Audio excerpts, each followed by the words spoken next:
What's up, Scyushi Squad? We back in with some more Trove, and today we're going to be talking about gems. I really hope that I cover everything in this because, my god, there are a lot of little things that I can miss very easily, especially considering that I'm a 5-year veteran of this game, and I haven't actually gotten new gems ever since the Vanguard was in the game, or I guess until light gems were in the game, so I don't know. A lot of my knowledge of the gems is still based in the past, but I'm going to try and give you guys, to the best of my ability, a tutorial for now, 2020. How do you end up getting the gems? What stats do you want to get on them? How do the stats work? How do you augment your gems? How do you end up pearling your gems? That's what we call it in game anyways. And how do you end up rolling the stats and augment all of the gem stuff, okay? So let's just talk about gems as a whole. But before we end up doing that, if you're new to Trove, I would appreciate if you use that sign up link in the description. If you decide to buy anything in the cash shop after you've used that link, it'll pretty much end up sending a percentage my way. It doesn't increase the price of anything. It's just an awesome way that you can literally support me by just playing this game. So let's just take a look at our gems right here. I'll throw myself into the other corner for you guys. As you end up leveling up your character in the game, you're going to unlock all these different gem slots. Gems are literally going to end up giving you passive stats for the game that will ultimately be how you build your character, because there aren't really any stats that you can change on your class. It's all about the gems. There's going to end up being, there's going to end up being two different types of gems in terms of empowered gems, which are going to be these big fat ones. They will have special abilities on top of the stats that they give you. And then lesser gems, which are going to be these bad boys right here. These ones just outright give you stats. Now, while you can see that these ones, I'll say like water gem, air gem, and stuff like that, these are, because these are legacy items, these don't exist anymore. Because nowadays what the game does is it will generate an arcane or fierce gem, which an arcane or fierce lesser gem literally means that it is going to end up generating with arcane magic damage only or fierce physical damage only. Now, you don't necessarily end up always getting either of those stats on those gems. It's just when you're re-rolling your gem stats, what used to happen back in the day with these older gems is, say I'm on Draco, I want magic damage. Maybe I'm re-rolling that magic, re-rolling one of the stats on a gem. Say it started with max health. I re-roll it, it might get physical damage. So I would have to re-roll it again, and then maybe it goes back to max health. Then I would re-roll it again. Maybe it gets health regen. Health regen can't get on gems anymore. And thankfully, now we've got the fierce and arcane gems to end up resolving that issue, so that we will just literally roll into, like, if you end up getting a damage stat, it's going to end up being the one for your class. But we'll talk about gem re-rolling in a bit. I'm not trying to get ahead of myself, guys. Just trying to give you an idea of the basis of the gems so that we can talk about how you actually obtain them. So for lesser gems, the way that it works is through each of the primary Uber worlds, you're going to end up getting a box just for completing dungeons or fighting elite mobs, which are, mini bosses, the fatter guys that you find out in the world. You kill them, destroy dungeons, and you'll basically end up getting yourselves a gem box. Now, the gem box will be opened, and it will literally end up giving you any random elemental gem of a lesser gem type. Okay, so that's just out of the primary Uber worlds. It can just end up giving you any element. It doesn't matter. And then there's going to end up being the, the elemental worlds, which is going to end up being water, air, fire. Farming in those worlds will grant you another gem box, but it will be specific to that element type. So if you need to get really good water gems, for example, then you're going to be grinding the water world over and over again. This is the big difference of each of these worlds, because the gameplay itself is just going to end up being basically the exact same thing. The difference is maybe you just need the gem dust. Gem dust, by the way, is when you end up getting a gem, whether it's lesser or empowered, and then you loot collect it, it's going to end up giving you that gem's elemental dust. So you can see right here, this is a cosmic gem, and if I loot collect it, it's going to give me cosmic gem dust. Now, the reason that this is important is because when you actually get a gem, which are varying in rarity, I do want to mention as well, in the higher the Uber world that you go, eventually you can start getting shadow gems, radiant gems, stellar gems as the strongest. So you just kind of stick to the highest world possible. That's kind of how the game works in terms of progression. You'll start out with really weak gems. You go to the next Uber world, you get a stronger box that will end up giving you stronger gems and can very rarely give you a next tier up of gems, and so on and so forth. But anyways, in terms of leveling up the gem, it is going to actually cost you a little bit of flux, and it's going to cost you a lot of gem dust. So you're going to, this is why the gems are pretty much the entirety of Trove until you end up getting to the end game. And even then they are required to actually get to the end game anyways. So as you end up leveling up your gems, they're going to end up increasing in their stats. Basically, a rule of thumb is you're going to try and end up getting lesser gems, empowered gems, whatever. You want to make sure that they have all 3 stats available from the start, because if I'm not mistaken, sometimes they can generate with like only 2 stats or something like that. You know, again, it's been a very long time since I grinded gems, so that might have changed. But just as a rule of thumb, go for all 3 stats only, because basically what happens is for every 5 levels that you end up leveling up a gem, it's going to end up getting what we call pearls. So if I just go to Gem Forge right here and take a look at this gem right here, this gem is level 15, which means it's already got all 3 of its pearls, because the pearls can only go up to 3. That's the maximum amount that you can have. And these pearls are pretty much going to be what gives you a headache in this game. It can end up being one of the greatest and one of the worst moments of your entire Trove experience, and has single-handedly made so many people quit, just because where these pearls end up on a gem is very, very important for how you'll end up building your characters. And there are ways to end up moving these pearls or moving the stats, and we'll talk about that in a bit, but ultimately it's going to end up being extremely expensive. So, moving on, as you end up dealing with all the different elemental gem types and so on and so forth, eventually you come to not only the Geode surface, but also the Everdark. So the Geode surface is literally going to be the only place you can get cosmic gems.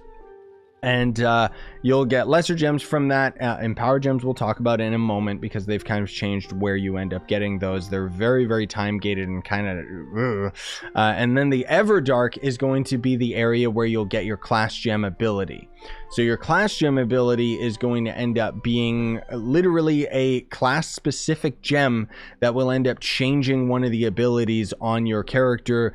For most of the time is going to end up being for the better, and for a lot of characters it's actually required in order to end up making them a lot stronger. Like Draco, for example, his class gem ability makes it so that whenever you end up blowing up one of your Draco bombs, a little baby will end up spawning, and well, you can have a total of 6 of these guys, and if you have them going while you're doing damage at the same time, that's basically how you end up becoming a powerhouse with this guy. But anyways, let's talk about the empowered gems a little bit more. I'll talk about those before we end up talking about the specific abilities on each of the power gems, how you augment your gems, and so on and so forth. Augmenting is pretty much going to be the last thing that we'll talk about today.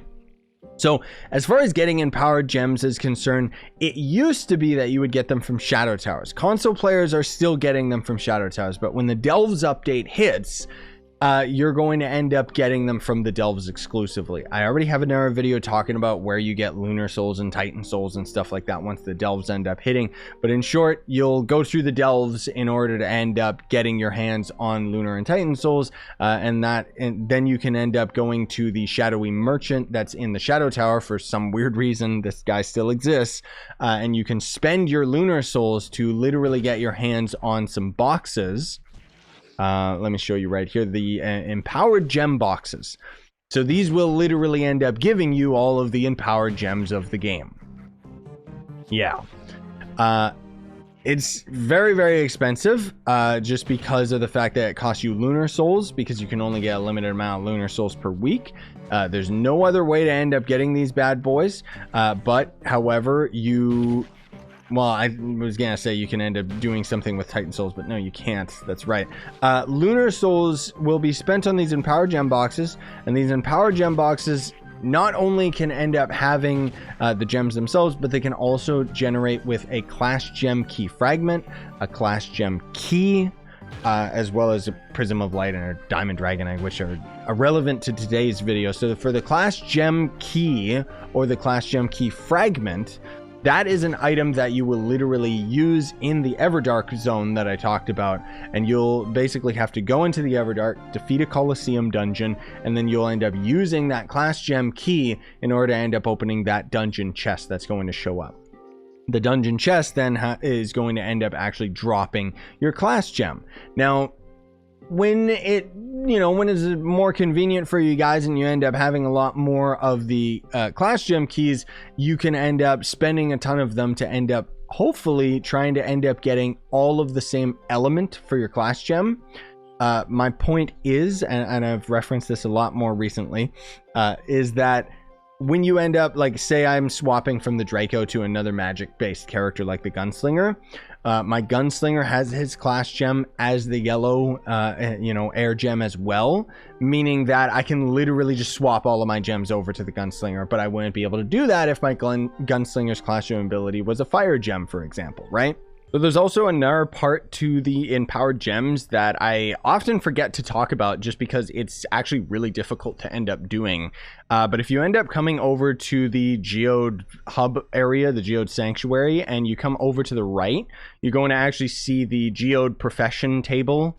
And as you end up leveling through this, you end up getting various things that you can craft. And all the way at the maximum amount, you can actually craft Empowered Cosmic Gem boxes. Now, these will literally just give you empowered cosmic gems on top of, Class Gem keys and dragon fragments and stuff like that. So they're pretty much the same as empowered gem boxes, but they specifically will only give you cosmic gems, which is a pretty good way to farm them specifically. However, you'll see that the resources involved are just astronomically expensive. Not only do we still have lunar souls for the time gated item, but Viridian is a resource you have to mine on the geode surface. Same with nitro glitterine.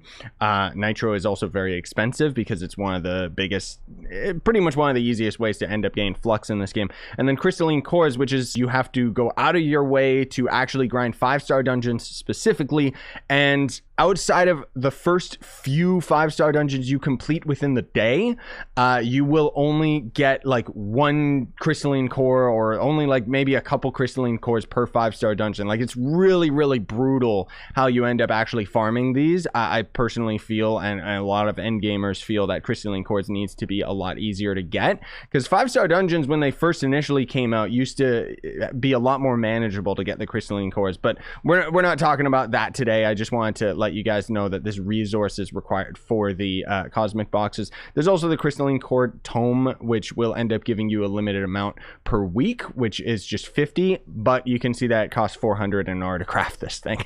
So anyways, oh god, I don't even use this club very much. Let me find, there it is, the Adventures crafting table, right? Because this is going to end up having a gems tab. So this is where the Class Gem Key Fragments, you'll find them here. You can actually forge them from Empowered Gem Fragments.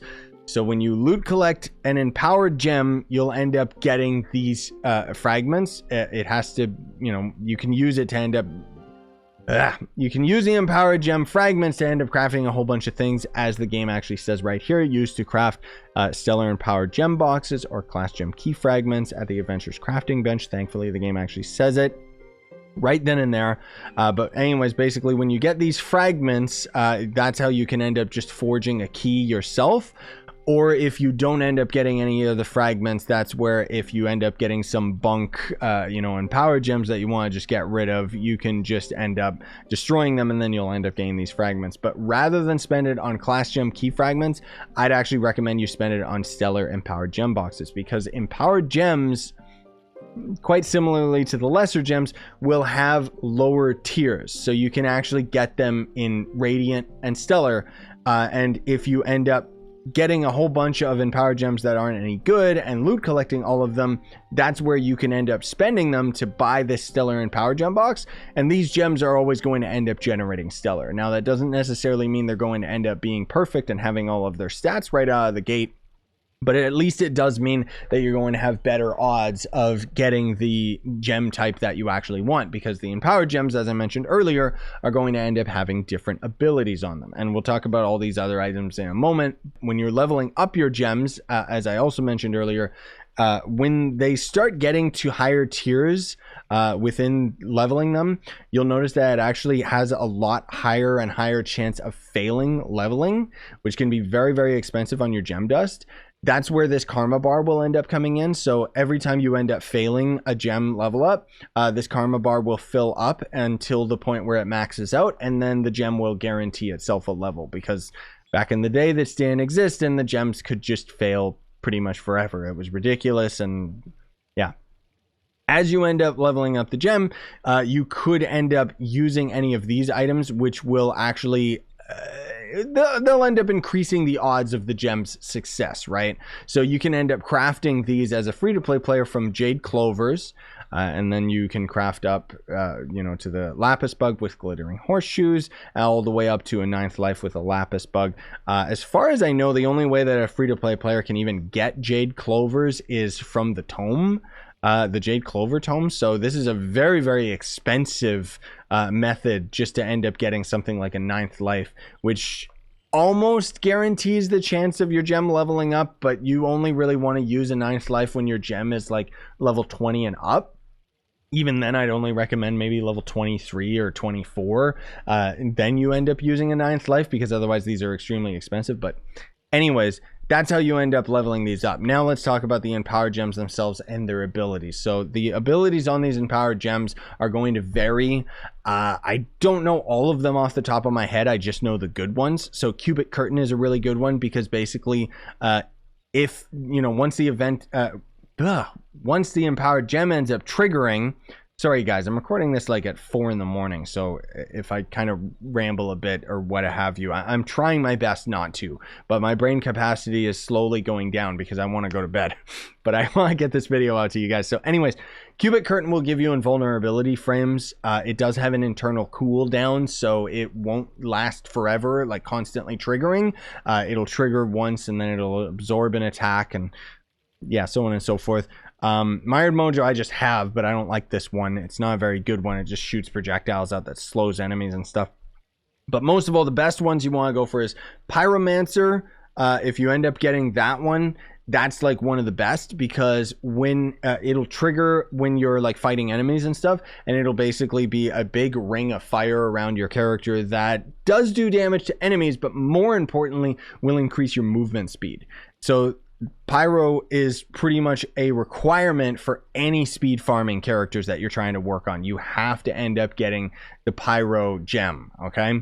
The other ones that can end up being really good is Explosive Epilogue's good for a ranged character, because it means that it's going to have a chance of, you know, while you're shooting at enemies, it'll have a chance of making them explode, which causes more AoE, area of effect damage, to the enemies around it. And it can end up being pretty powerful too, so you definitely want to go for that one if you can. And then, of course, you know, there's going to end up being the class gem ability. The cosmic gems, however, will end up having different abilities on them.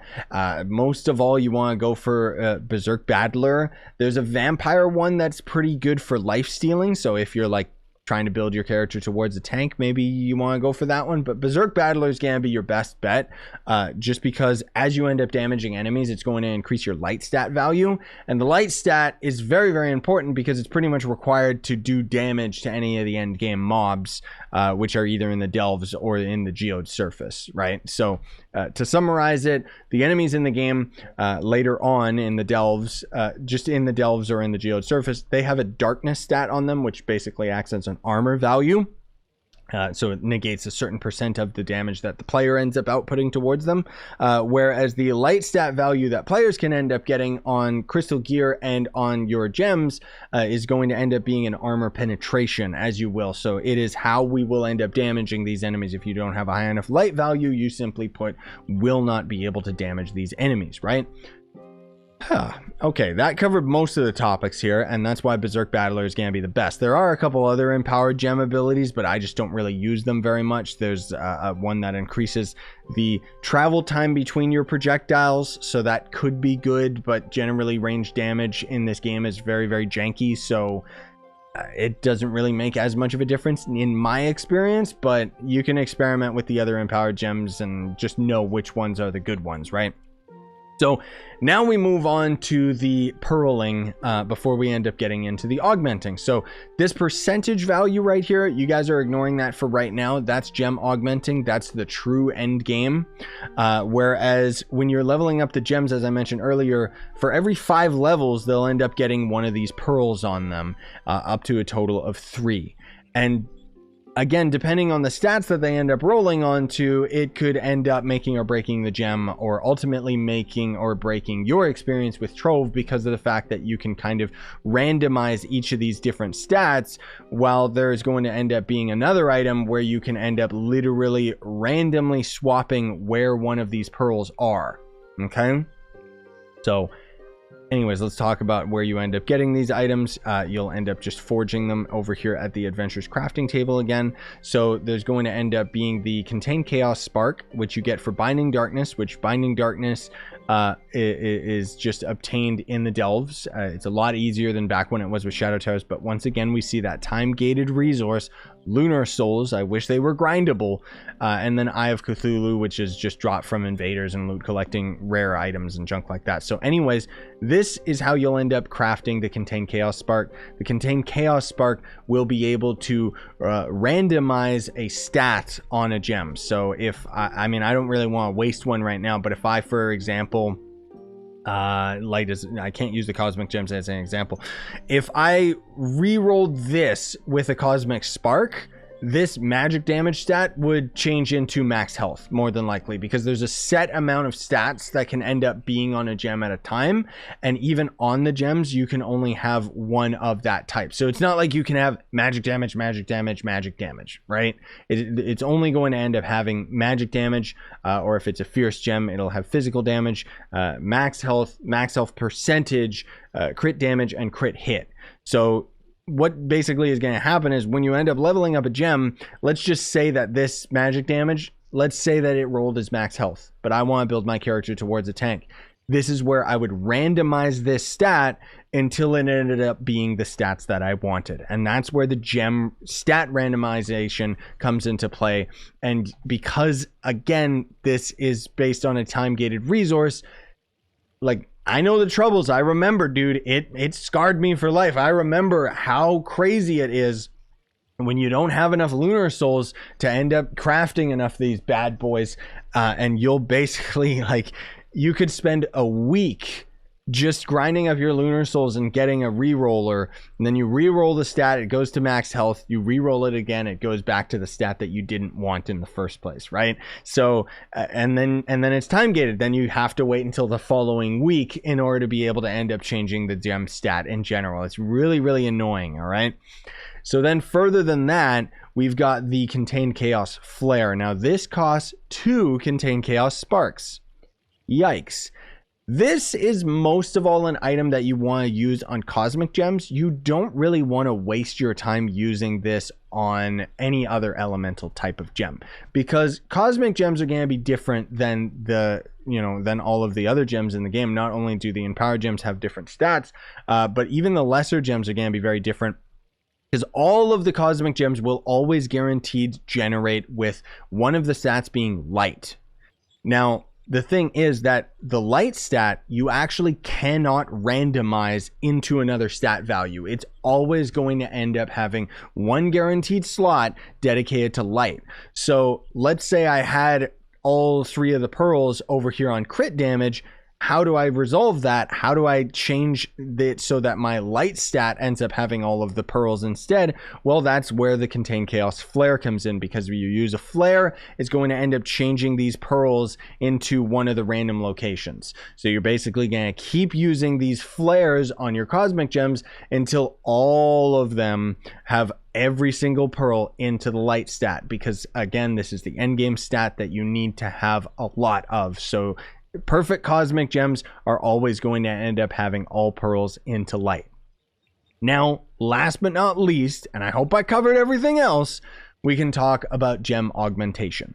So while you're leveling up the gem, the stat values themselves, you might end up noticing like, oh, you know what, how come the crit hit on this gem is way less value than the exact same gem? Like maybe you got two gems that are level 25 each, but the crit hit is ranging from 1% to 5% on two different gems that are the same elemental type. The elemental type not actually mattering, but I'm just trying to make a point here.